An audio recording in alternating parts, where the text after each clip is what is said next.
We're here to share with you inspiring stories that bring to life all the little and big ways that people bring more love, joy, laughter, and humanness to everyday life.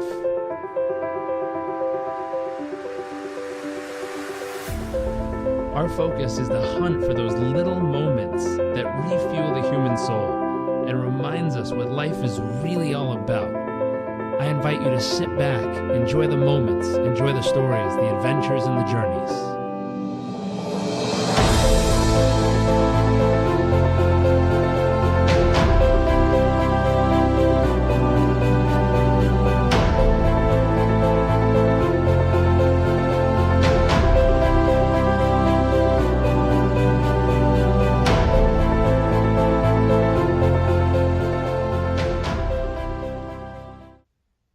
Welcome back to another episode of What the World Needs More Of. I am joined by our special guest, Mr. Dean Jacobs. Sir, thank you for joining us.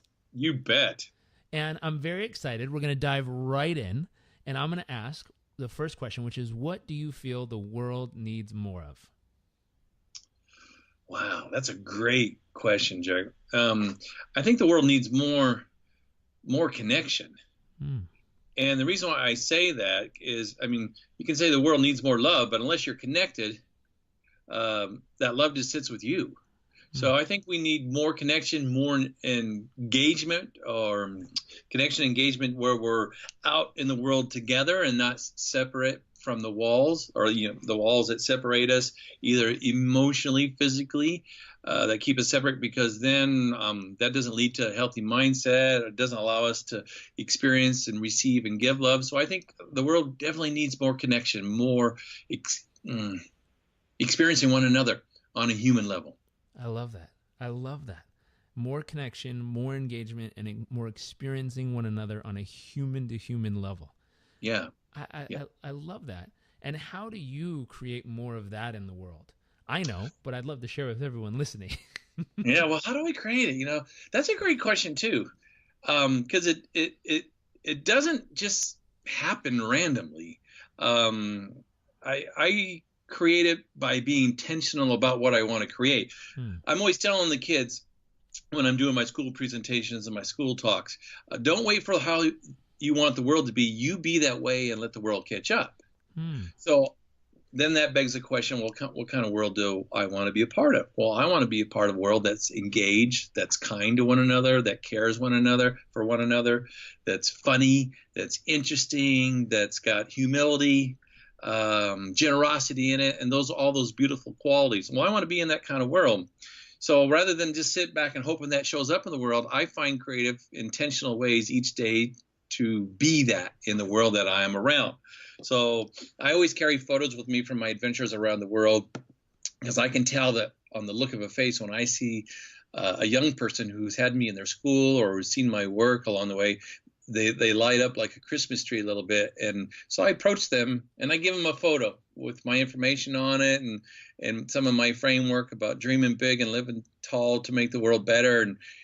And they hang it up on their bulletin board, and then I tell them a little bit of story about what that photo is. Like right now, I'm giving away a photo of parrots I took deep in the Amazon rainforest, and I tell them about those parrots. And then I ask them, do you want to go see the parrots yourself one day deep in the Amazon? And they shake their head and they smile, and then I go, well, put this up on your bulletin board at home or your refrigerator or your door to remind you that one day you will have opportunity to fulfill that dream too.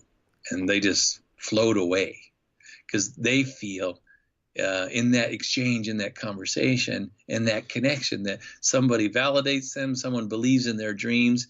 And that's my little way of contributing to making the world better.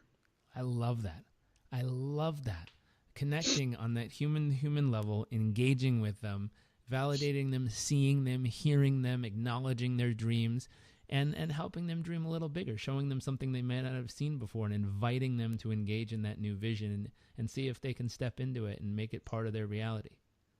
Well said. You just captured it. Especially that part of helping them see that they didn't know before. Because if their perspective is limited, and most people's young people in particular, their perspective is limited. If you've helped stretch that perspective or that vision just a little bit, that gives us a sense of possibility, right? And possibility is intoxicating. It creates a sense of anticipation for the future. Another way to say that maybe gives us hope, something to look forward to work towards, kind of thing. So I kind of feel like I'm a Johnny Appleseed here in Nebraska, planting seeds of hope in the young minds and hearts of these young people to give them something to look forward to for a future. I love that. I love that. And I want our group here who is listening and community who's engaging here, I love them to get to know you more. So I'd love to know, in your opinion, what is your wow factor? What makes you uniquely you? And what's one or two life moments that help shape it over the years? What's my wow factor? Something that makes me uniquely me. Well, I guess that's a great question. So the reason why I'm saying that's a great question is I'm stalling for a second. That is a perfect way to do it. To figure out what do I tell you? But I guess my wow factor is I quit my job and I sold my house to follow my dream. And people often say to me, "Oh man, how do you get to do that? Why you?" Well, I chose to.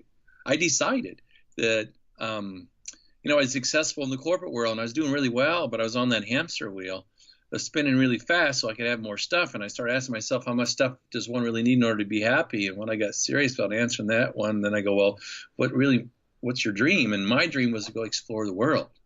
I remember as a young kid here in Nebraska, I would go on my bike and go down, dirt roads or gravel roads or across town and go find new and different things to go experience.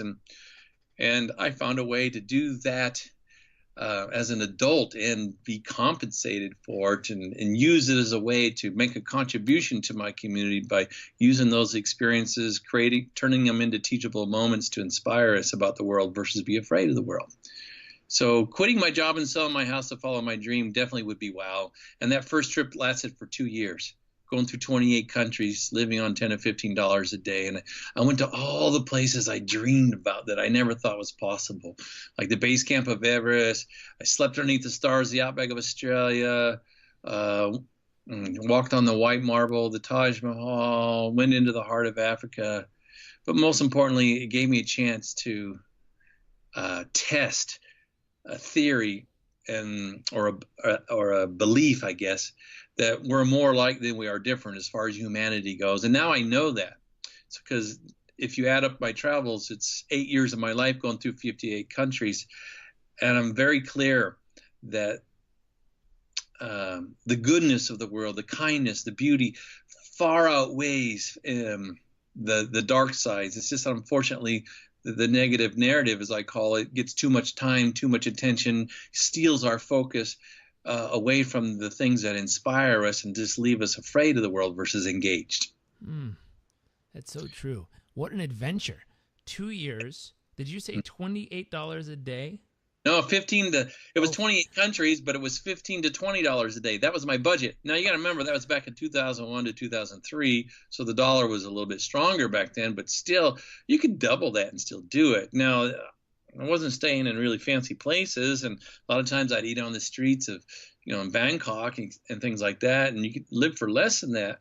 So if you're willing to give up comfort, which I was, I don't compromise safety. This isn't about, and I do take risks, and my risk level is different than others, but it's not about like putting yourself doing stupid things that put yourself in dangerous situations. It's just that we get a concept about a place based on the negative narrative in the news, and then we think the whole country's that way. And as you know as well as I do, because you've traveled, it's not that way. That the world's got has a lot more beautiful, kind, and generous people in it, experiences that may not or probably will never be able to come to the United States. So I think it behooves us that have the capacity to do those things to make sure that we reach out.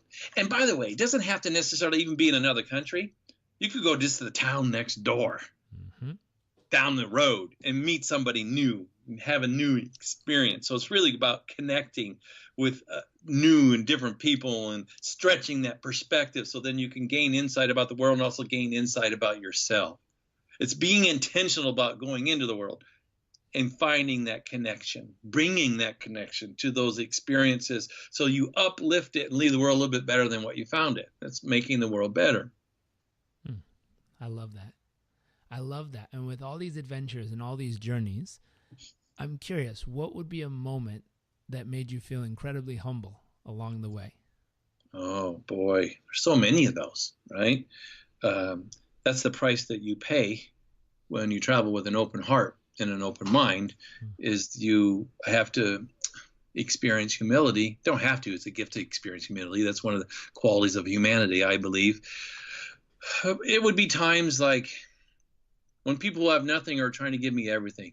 Mm. So if I were to be staying in somebody's little shack in Indonesia, and they would make me this beautiful meal, and you knew it was like the best, you got the best table setting and the best piece of meat or best piece of fish, and you know that they don't have hardly anything, but they want you to have everything, is really humbling. To experience people's kindness and generosity, because we come from I live in the United States. I've been gifted or blessed to live in the U.S., and that gives me access to a certain affluence, and to experience that kind of generosity from people who have so little, but they want to give me everything, really is a good indicator of the quality of humanity. I believe that. I remember when I took my very first trip around the world, I came home, and just recently I was talking to one of my family members, my aunt, and she said, when you came back from that trip, you were a different human than before. Like you said, a mind once stretched beyond its limitations will never go back to the same form. Yep. And that concept of when I came back, my mind was stretched and it would never return to the same form. And it was interesting because as a kid, I always tell this story. Right when I was in high school was just about the time that MTV music videos were so cool. And as silly as this sounds, I used to watch this one music video every morning before school. I recorded it on a VHS, which you weren't supposed to do, but I got a good old copy of it. And I'd play it every morning on my VHS cassette tape there, and I'd throw it in there and I'd watch it. And it was called Hypnotized by Biggie Smalls and Puff Daddy. And it was the coolest thing. And I'd watch these guys driving fancy cars and dancing on boats and wearing in this weird, wind tunnel with these weird suits on and this whole feel. And I was like, man, if I could do that, that would be so cool. Yeah. And so as a kid, I gathered stuff. I would, bought shoes and clothes and stuff, anything I could afford at that time. I'd gather and gather and gather. And like you said, at some point, something happens that you realize you have enough. But it didn't really hit me because even through college, the school I went to in Southern California, I had more than enough. But in my mind, I always felt like I didn't have enough compared to the people around me, compared to the world around me, compared to everything I could see and in the distance and vision I was in. Now, what's wild is as I did semester at sea, and when I came back, I remember opening my closet and realizing I just met so many people who had way less than this, but in their expression of life and how they showed up, they had way more than I did. And there was a lesson there, and it wasn't about having less. It was about realizing how abundant you are if you can see and feel and touch and breathe and move and walk and have someone you love and care about and have a meal on the table. And I remember I opened that closet, I took out some trash bags, and I dumped about 90% of it and took it to family and friends and eventually the shelters nearby and just started handing that stuff out. I'm like, I don't need it. And then so many months later, I landed up going to volunteer and moved to Uganda to go teach organic farming in the villages. And then I needed even less. Yeah. Now, what's funny is my wife and I have been realizing as we got married and started building a little home and stuff like that, we started accumulating again without being conscious about it. And so just recently we decided, hey, you know what?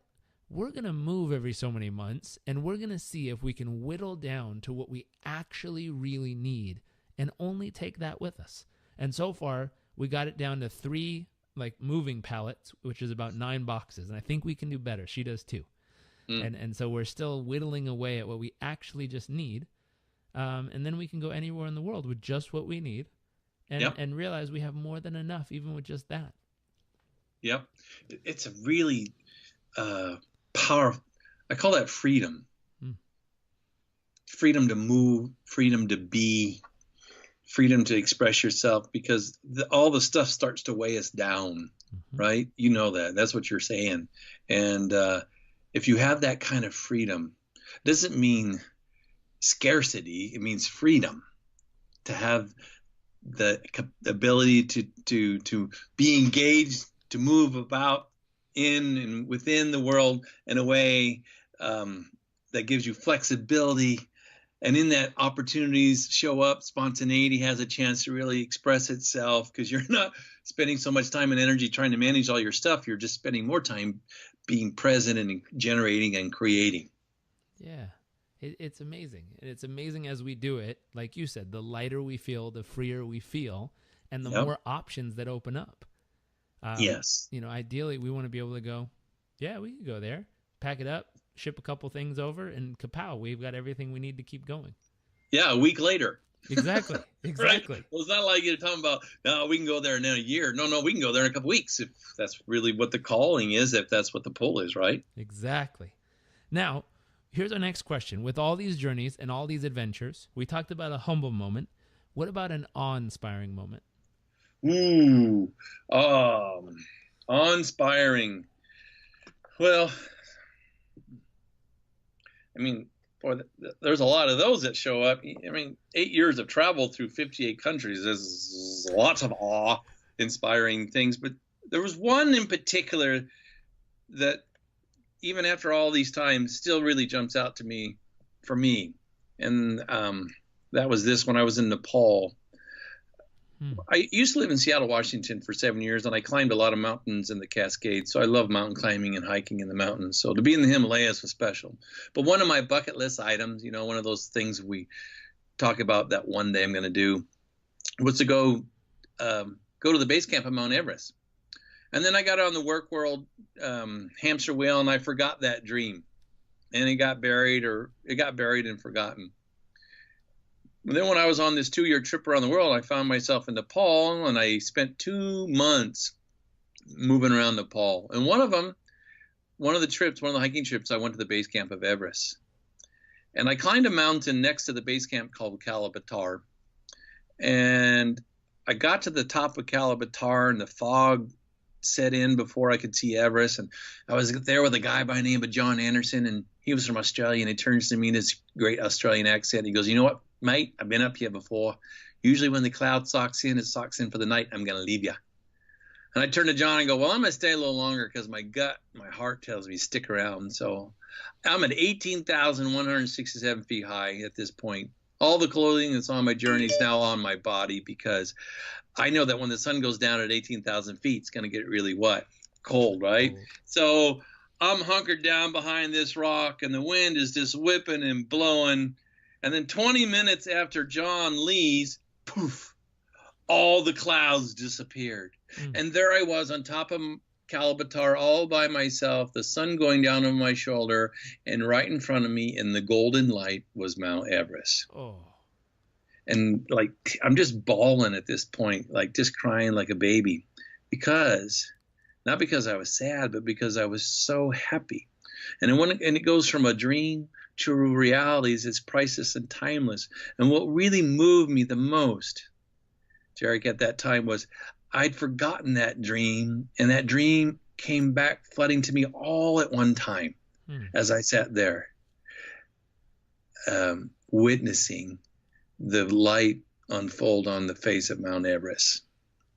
And that for me will always be probably one of the most awe-inspiring moments of my journeys. I mean, I've been within arm's reach of 500-pound gorillas and things like that, but it's that dream that got forgotten and then got reborn and lived.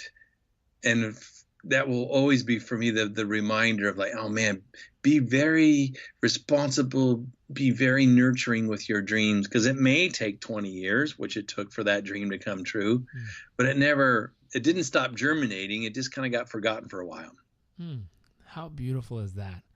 A moment, and those are the best, where something had been planted many, many years before. It had been germinating and working its way through your system. Yeah. And somehow, even when other people are telling you, it's not worth it, let's just go. Yeah. And it was still working its magic right there.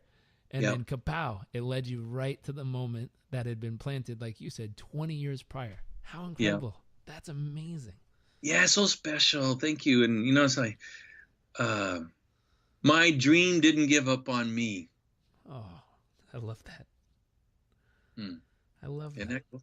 Yeah, my dream didn't give up on me. It was just took me a while for me to remember my dream. I love that. With dreams, sometimes there's also fears. So I'm curious, what's your greatest fear? Well, first of all, there's always fears. And anyone who people think I'm really brave because I've interviewed rebel generals in the Congo, you know, lived with mountain gorillas, been robbed at gunpoint in Turkey, blah, blah. I mean, on and on and on. We could tell the stories all day. But it's a matter of where you put your focus. By the way, buddy, I don't know how to swim. So I've canoed the Mississippi from beginning to end. You know, I've floated 3,000 miles down the Amazon in cargo ships. I've been whitewater rafting on the Nile in Uganda, that kind of stuff. And every time I get into my canoe, I have a moment of like, there's a little bit of fear. I've been scuba diving, etc. But it's on the other side of that wall of fear that there's this whole world that's waiting to be explored. And the moment we let fear stop us, it traps us into what I call the small box. And if we get trapped in the small box, then we limit what's possible. So am I afraid? Yes. Do I go anyway? Yes. So this is how I teach the kids. Always have your dreams be bigger than your fears. And we're going to be afraid, yeah, but it's more important. I want to fuel my dreams. So they roll over my fears, and I go in spite of my fears. And then I expand my perspective and deepen my wisdom so I can become the best version of Dean Jacobs possible. So, because if I let my fear stop me, it traps me, cuts off the life force that really wants to flow through me to a certain degree. And then I feel, I always ask the kids, I mean, do you know anybody who's grumpy? And they all raise their hands. I go, well, that's because they're trapped in their box. Right? They're trapped in their box because they won't step outside of what's, to discover something new and different and magical, because all the magic is outside the box. The box serves a purpose, so we have a safe place to sleep at night and food to eat. But the magic is out here where the learning and growing. So the next time you see a grumpy person, you can just say to yourself, oh, that's too bad. They're trapped in their box. And then send them a little love. And then demonstrate to the world what it means to step outside the box. Like smile at them, shake their hand, give them a little TLC. And that might be just the thing that inspires them to step out of their box. So fears. Maybe the only fear that I really have is I won't get everything done that I want to get done when my time is done. Because I have a list of things I want to do yet. I have one continent left to go put my foot on. I'd like to go march with the penguins in Antarctica one day. Wow. There's still countries I want to experience, like Bhutan, Papua New Guinea, the Philippines, South Korea, Taiwan, Japan. I've never been to Ireland. I've never been to Scotland. I haven't been to Iceland. And even I could go back to some of the places I've been in the past some years ago, and it would be a whole new experience because I'm not the same guy that passed through there 18 years ago. So that would be all new and different. So the only real fear is that I won't get to all the places that I want to get to.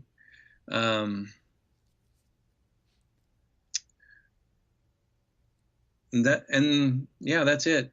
I struggle, like everybody does. I struggle with trying to figure out how I'm going to get it all done. How to get another book out of me, things like that. But that's the journey. So it's our relationship to struggle, I feel, that makes a difference. So if my relationship to struggle is one of this is a burden, this shouldn't be happening, then I will create unnecessary suffering, and that doesn't serve anybody. Or I can relate to the struggle, oh, this is an opportunity for me to learn, to grow, to find a different, better, deeper, stronger version of Dean Jacobs. So then I can use that as a tool for insights and wisdom, turn those into teachable moments and share those with young people, how they can use those experiences to not be trapped in the box, to not be stopped by fear. So then they can live a vibrant, alive, engaged, connected life. I love that. I love that. Speaking of all the different things you've mentioned, from marching with the penguins to that next book you have, the new continent, new countries, new experiences, what are you most excited about for your future? I'm excited about what's coming down the pike. You know how this is organic in nature, my friend. How we start with a place, and if you're engaged in this process, and someone who's committed to learning and growing and living a vibrant, beautiful life, one that makes a contribution, that it's not static, it's organic in nature. And I have been putting the pieces slowly together, and I feel like I've landed on a framework, if I could use that term, or a framework that will that's accessible to kids, that allows them to pull on information to help them to be engaged and connected to the world. So the way I'm always explaining it to kids is, mostly we learn about the world is the negative narrative. We build walls to keep all the bad things out, but when we build walls to keep all the bad things out, it also keeps out all the good stuff too, and that traps us into the small box. And then I ask them, are we supposed to live in small boxes? And they go, and they're young, they know. They go, no, Mr. Dean Jacobs, we're not supposed to live in small boxes. I go, that's right. We're supposed to stretch and blow these babies up by dreaming big and living tall so we can make the world better. And I had an email here the other day when I was in Ecuador from a parent who was in the emergency room with her 7-year-old son. He goes, Dear Dean Jacobs, I'm in the emergency room with my 7-year-old son, Ben. He cut his head open on the kitchen counter while he was playing. So we had to bring him to the hospital. And he was starting to become afraid. But then he reeled himself back in by quoting you and said, I can't let fear trap me in the box, like Dean Jacobs says. So I had a 7-year-old boy quoting me to his mom in the emergency room, how he can't let fear stop him. And if I'm able to help provide a framework for these kids so they don't get stopped by their fear, to keep them engaged and connected with the world, so that way they can make their contribution, that way they can learn and live and grow to their greatest capacity, then I will have served them in a big way. And I'm excited about that, because what the universe is telling me is like, man, you got information, you got experiences, you have ways of sharing that information in a way that makes it accessible to kids that they can actually get their hands on and use as a tool to help them be engaged. And the last part that's come in recently is, we're here to dream big, we're here to live tall, to make the world better, so we can live a life of wonder. And that's what I've been about for 18 years. My first book was called Wondrous Journey, about my first trip around the world. My second book was called Wondrous Creatures, about animals that I've experienced around the world and that I wrote about because I'm a biology major. Well, then another book will be called The Wondrous Mississippi. And then it just gives me the framework. So what's in it for the kids? So they can live a life of wonder, which is an awe and an engagement and connection to the world, of admiration, one that leaves them with a sense of joy to be a part of. I love that. It makes sense, doesn't it, buddy? It does. To step into that place of wonder, to open the mind, to allow it to experience and see and feel things beyond what it's ever seen, to get out of the box. Yes. I love the little one challenging his mom with, don't stick me in the box. I can't let get trapped in the tiny box like Dean Jacobs says.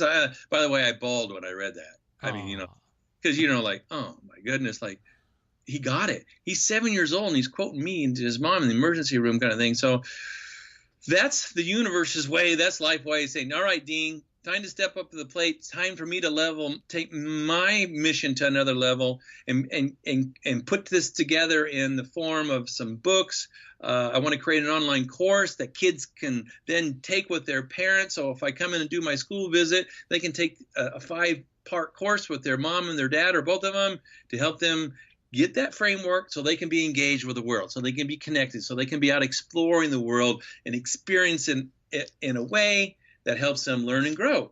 to discover things about the world and themselves. And in that process, I think that's a healthy community, a world that's filled with wonder that allows them to bloom, to blossom. I mean, because that's how it doesn't matter how much money you have or don't have. You can always step into something new and different. You can always go see something different, even if it's just taking a different way home from work. Take a different road. See what there is to see. See what there is to hear, smell, taste, try. I love that. I love that. That sounds like a pretty exciting adventure to go on, if you ask me. Yeah, well, everything becomes an adventure then. Because this is where we get in trouble. We kind of get in a trance, right? Because it becomes the easy path. I know, because sometimes I go back to the same table in the restaurant. My favorite restaurant kind of thing.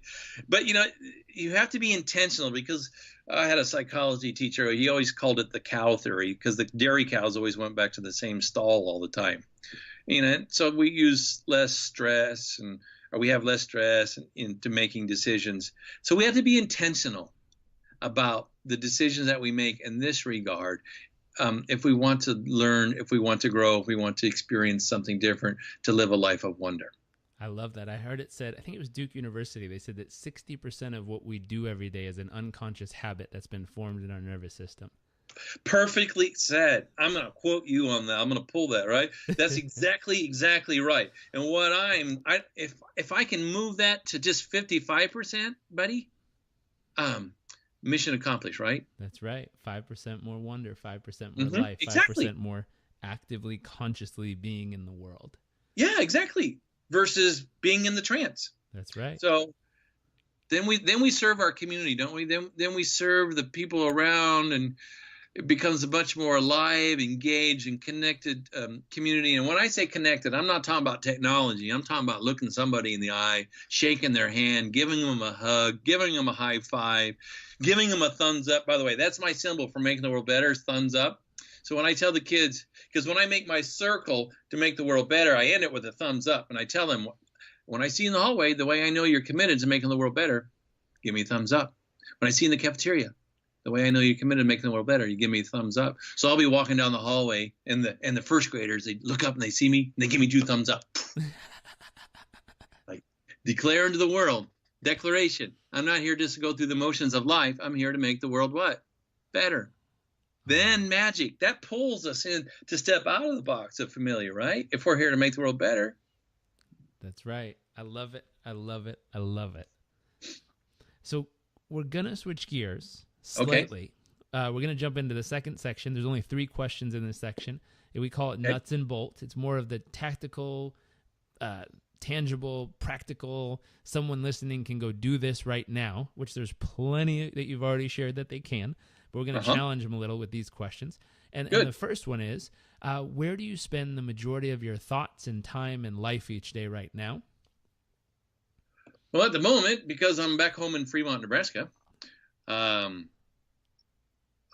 office is in my home, so I spend a fair amount of time here. Mm-hmm. I have a favorite coffee shop in downtown Fremont called My Lady, and I go down there just to get a change of venue. I go for walks. We have some state parks just outside of town that have lakes, so I go for a stroll through that. And then my brother has a ranch up in northern Nebraska, north central Nebraska, and I go up there and spend time out in the country.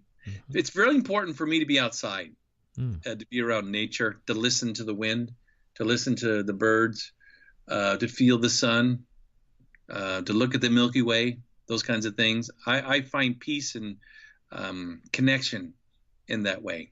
So I spend a lot of time outside when I'm not sitting in front of the computer screen. I try to break this screen time up as much as possible all the time. And the less time I can spend on the computer, and the more time I can be outside, the happier I am. I love that. I love that. And in being in your flow, in being in your process, what's something that you would say is a key to your success in staying connected to nature and being outside and keeping connected to everything you just described, from seeing the Milky Way to visiting people in the local coffee shop and every place you go? What's a key to your success? Being intentional about that. Uh, Instead of saying, all right, I'm going to go for a walk when I got time, or I'm going to go up to the ranch when I got time, or I'll slip down to the coffee shop when I got time. No, you have to actually put it on the schedule. You got to like say, all right, this amount of time, I'm going to go do this. And then being present, being there, being present. So in other words, it doesn't serve me to go to the coffee shop and then my mind's thinking about something else, or to go through a walk in nature or go look at the Milky Way, but I'm thinking about an email I got to send or something like that. No, just to be in the presence and the wonder of life, and appreciate the gifts of beauty, of the awe of how life expresses itself right in front of me at that moment in time. So I'm left with a sense of gratitude. I love that. Be in the presence and wonder of life, so much so that you're left in a sense of gratitude. I love that. And yeah, well, you know as well as I do, right? If we don't have a sense of gratitude for life, eventually the batteries wear out, and then we just go through the motions, and then we slip down into cynicism and resignation, and then we get grumpy, right? Going back. Then we're trapped in the what? We're in the box. In the box. I love it. We have one final question here. Okay. It's real simple. What's one actionable tip that can help others who are tuning in and listening right now experience this kind of success? The kind of success where they're in the presence, they're in the wonder of life, so much so that they can experience that true sense of gratitude. What's something that would help them do that in their life? Well, there's several. I guess the first thing I would suggest to somebody who's trying to find their way in this conversation is I go to bed every night writing in my journal. And even if I don't write in my journal, I say it in my head.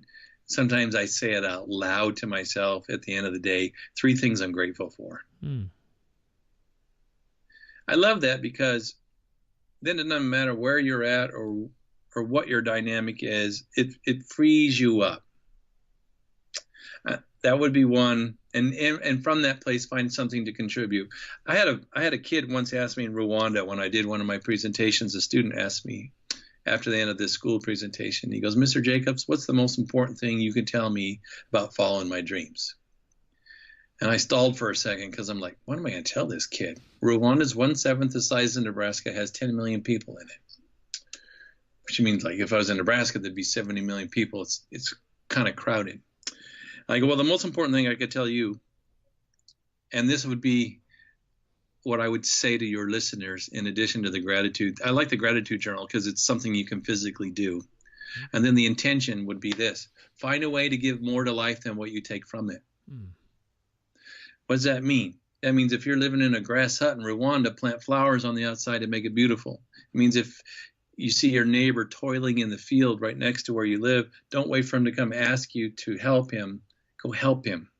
Find a way to give them more life than what you take from it. And I promise you, life cannot stand a void. So that energy that you're giving to your world to make it better will be filled with something beautiful.